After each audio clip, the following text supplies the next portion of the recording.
I took video of all my Sig Cub flights. Well, I normally take video of all my free flight because I like to watch it later and kind of analyze what went on in the flight. I was out flying probably about 4 or 5 times, sometimes in the morning and sometimes in the evening, trying to find periods where there wasn't so much wind. Here you can see it was really getting pretty dark. It seemed sometimes in the evening, what little wind there was, it would switch directions. And here it's going over towards that building with the flat roof. And I sure don't want it to land on top of that. Although I have had planes up there and the school was good about getting them back for me. On one of the flights, I'm not sure it was this one, it landed like right next to the building.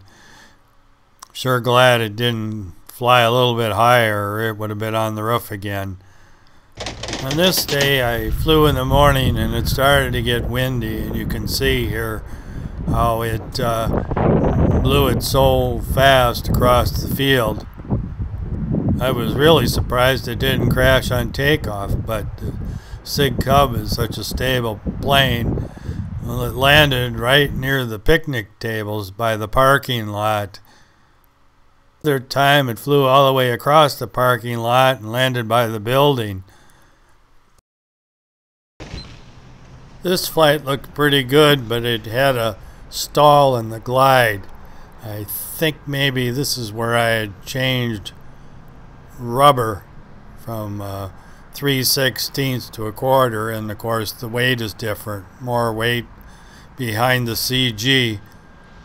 It was an easy fix, just had to move the wing back a little farther.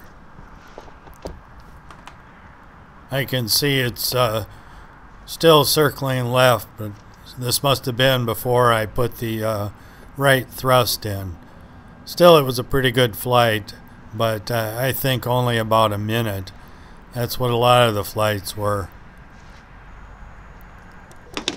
This flight, which isn't very long, you see it transition into the glide, and it glides really pretty slow. It'd be nice to see it start the glide from up real high. I think the freewheeling of the prop, though, really drags pretty hard on the plane because it comes down pretty fast even though it's going slow.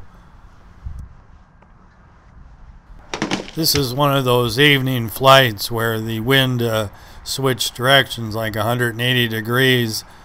The flight before it had drifted the opposite way, and this time it's circling over towards that building again, but luckily it missed the building.